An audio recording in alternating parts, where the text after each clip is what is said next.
యేసు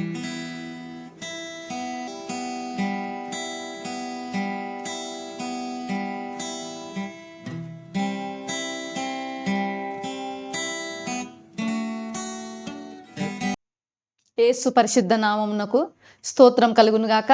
సామెతల గ్రంథము 29వ అధ్యాయము 25వ వచనము చదువుకుందాము. భయపడుట వలన మనుషులకు ఉరి వచ్చును, యెహోవాయందు నమ్మికయుంచువాడు సురక్షితంగా ఉండును. భయపడుట వలన మనుషులకు ఉరి వచ్చును. ఉరి స్నేర్ అంటే ఒక ఉరిలాగా, ఒక బంధకంలాగా అయిపోతుంటుంది.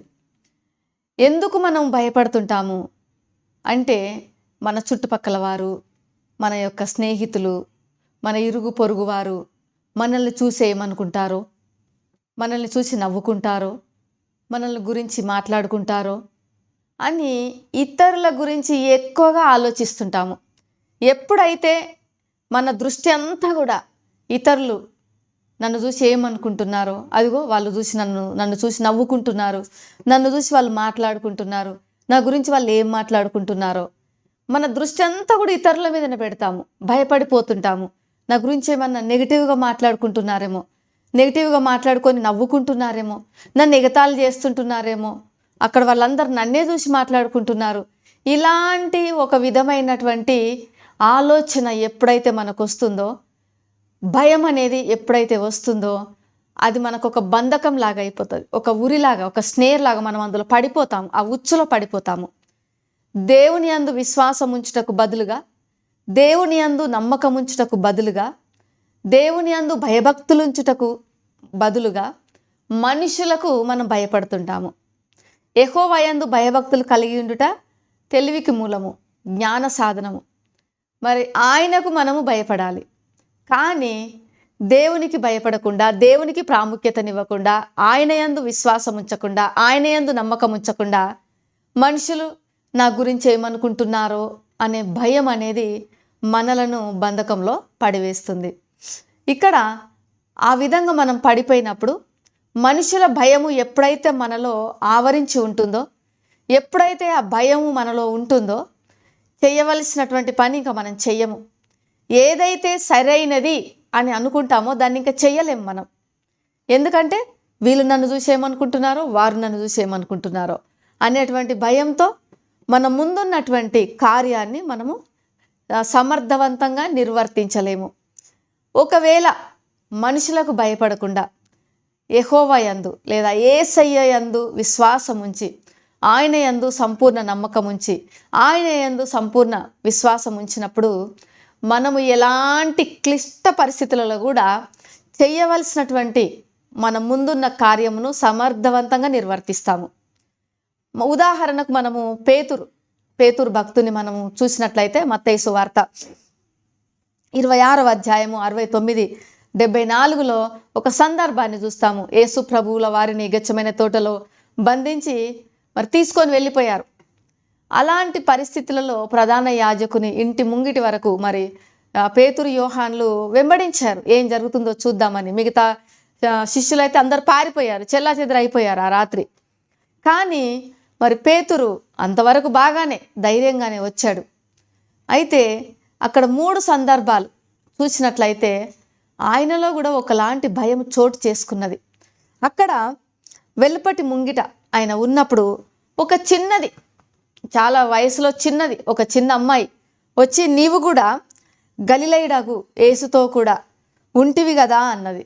అనగానే ఆయన అసలు ఆయన ఎవరో నాకు తెలియదు ఆయన అని అక్కడి నుండి ముందుకెళ్ళినప్పుడు ఇంకొక మరి చిన్నది కూడా ఆయన ఏమన్నది అంటే, నడవలోనికి వెళ్ళిన తర్వాత ఇంకొక చిన్నది వచ్చింది, మరి ఒక చిన్నది, వీడును నజరేయుడగు యేసుతో కూడా ఉండెను అని అన్నప్పుడు పేతురు వెంటనే ఇంకా ఒట్టు పెట్టుకుంటున్నాడు.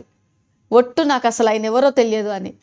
3వసారి అక్కడ ఉన్న వాళ్ళందరూ కూడా అవునవును నీవు మరి యేసుతో కూడా ఉన్నవాడవే, నీవును ఆయనకు చెందినవాడవే అన్నప్పుడు ఒట్టు పెట్టుకున్నాడు, శపించుకోవటము మొదలుపెట్టాడు.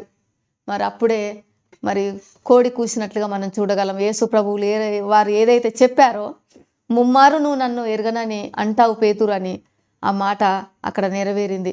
కోడి కూసింది. అంటే పేతురు మనుషులకు భయపడ్డాడు. యేసు ప్రభువుల వారిని బంధించి వాళ్ళు తీసుకొని వెళ్ళిపోయారు. ఒకవేళ ఆయన శిష్యుడనుగా, ఆయనను వెంబడించిన వాడనుగా, ఆయనకు చెందిన వాడనుగా నేను ఒకవేళ అది నిజాన్ని ఒప్పుకుంటే నన్ను కూడా బంధించి తీసుకొని వెళ్తారు, నాకు కూడా ప్రాణాపాయ పరిస్థితి ఉన్నది అన్నటువంటి భయం ఆయనలో చోటు చేసుకున్నట్టుంది. ఆ భయము ఆయనకు ఒక స్నేర్ లాగా అయిపోయింది, ఒక ఉచ్చులాగా అయిపోయింది, ఒక బంధకం లాగా అయిపోయింది. ఒక్కసారి కాదు, 2 సార్లు కాదు, 3 సార్లు ఆయన చెప్పవలసినటువంటి మాటను చెప్పలేకపోయాడు. నువ్వు గలిలయుడగు యేసుతో కూడా ఉంటివా అంటే అనవలసిన మాట ఏంటి? సరైన మాట, అవునండి నేను ఆయనను వెంబడించినటువంటి ఆయన శిష్యుని, ఆయన నన్ను పిలిచాడు, నేను గలిలయ నుండే వచ్చినటువంటి వాణ్ణి, నేను గలిలయకు చెందినటువంటి వాణ్ణి, ఆ యేసయ్య నాకు తెలుసు, నేను ఆయన శిష్యుని అని చెప్పాలి. మరొక చిన్నది వచ్చింది, నువ్వు నజరేయుడగు యేసుతో కూడా ఉన్నావు కదా అంటే అప్పుడైనా సరే కనీసం అవునండి నేను నజరేయుడైన యేసుతో కూడా ఉన్నాను, ఆయనను వెంబడించినటువంటి ఆయన ప్రియమైన శిష్యుని నేను అని ఒక మాట చెప్పవలసింది. అక్కడ ఉన్నటువంటి వారందరూ కూడా అవును నువ్వు కూడా ఆయనతో ఉన్నావు అంటే అవునండి నేను ఉన్నాను అని చెప్పవలసింది. అంటే పేతురులో ఉన్నటువంటి భయము ఆయనను ఉచ్చులో పడవేసింది.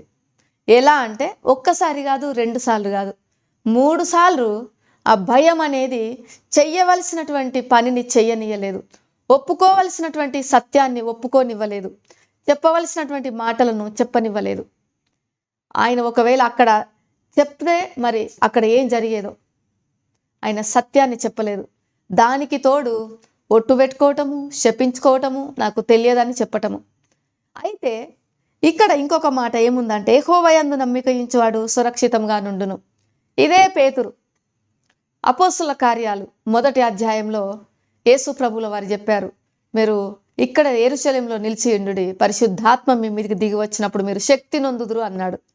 మరి వారు అక్కడ మేడగదిలో ప్రార్థన చేస్తున్నప్పుడు పెంతెకోస్తు పరిశుద్ధాత్మ 120 మందికి మేడగదిలో దిగి వచ్చినప్పుడు పేతురు 120 మందిలో మరి అంతమంది మీదకి పరిశుద్ధాత్మ దేవుడు దిగి వచ్చారు.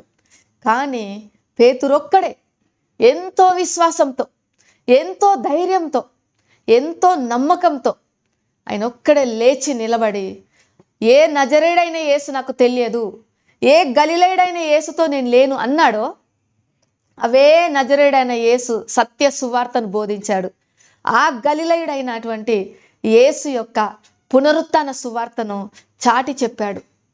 ఒక్క ప్రసంగం 3000 మంది ప్రజలు యేసు ప్రభువుల వారిని సొంత రక్షకునిగా అంగీకరించి బాప్తిస్మం తీసుకున్నారు. ప్రియమైనటువంటి వారలారా, మన జీవితాలలో కూడా మనం నిరంతరము ఎదుర్కొనేటువంటి అవాంతరం ఏమిటి అంటే మనుషుల భయము. వర్క్ ప్లేస్లో అయ్యో వాళ్ళు నన్ను చూస్తున్నారు, సరిగ్గా చెయ్యాలేమో, నేను సరిగ్గా చేశానో లేదో, ఆ రీతిగా అనుకోవడంలో మనం చేయాల్సిన పని సరిగ్గా చెయ్యము, ఆ భయంతో వణికిపోతుంటాం. ఇంటిలో మరి తల్లిదండ్రుల ఎదుట కావచ్చు, భార్య భర్త ఎదుట కావచ్చు, లేదా మన పెద్దవాళ్ళ ఎదుట, లేదా మన పొరుగు వాళ్ళ ఎదుట, లేదా పక్కింటి వాళ్ళ ఎదుట మనిషి భయము, వాళ్ళు ఎవరైనా కావచ్చు, మనిషి భయము ఎప్పుడైతే మనల్ని పట్టుకుంటుందో మనం ఏ పని కూడా సరిగ్గా చేయలేము, చేయవలసిన పని ఇంకెప్పుడు చేయము. అదే యేసయ్య యందు సంపూర్ణ విశ్వాసం ఉంచుతాము. యేసయ్య కూడా ఒక వాగ్దానం ఇచ్చారు, భయపడకుము అని. మనం భయపడకుండా ఉన్నప్పుడు, ఆయన యందు సంపూర్ణ విశ్వాసము నమ్మకం ఉంచినప్పుడు మనం సురక్షితంగా నివాసం చేస్తాము. ఆయన సిలువ రెక్కల చాటున మనల్ని కోడిపిల్ల తన పిల్లల్ని దాచుకున్నట్టుగా మనల్ని చక్కగా ఆయన దాచిపెడతారు, భద్రపరుచుకుంటారు, సంరక్షించుకుంటారు. కాబట్టి మనం మనుషుల భయమును వదులుకొని ఆయన యందు సంపూర్ణ భయభక్తులు కలిగి విశ్వాసంతో సురక్షితంగా ఆయన రెక్కల నీడన నివాసం చేద్దాము. ప్రేమ నమ్మకం కలిగిన పరలోకపు తండ్రి పరిశుద్ధుడా, నీకు వందనాలు చెల్లిస్తున్నాను. ఈ యొక్క ఉదయకాల సమయంలో ఈ వీడియో వీక్షిస్తున్న బిడ్డలు ఎవరైనా మనుషుల భయంతో నా ప్రభువా ఉన్నట్లయితే వారికి విడుదల ఇప్పుడే అనుగ్రహించమని వేడుకుంటున్నాను. అయ్యా, వారిని బంధ విముక్తులను చేయండి నాయన. నీ యందు సంపూర్ణ విశ్వాసం ఉంచి సురక్షితంగా నీ రెక్కల చాటున వారు నివాసం చేసుటకు సహాయం చేయమని యేసు నామంలో ప్రార్థిస్తున్నాను తండ్రి. ఆమెన్. దేవుడు మిమ్మల్ని దీవించును గాక.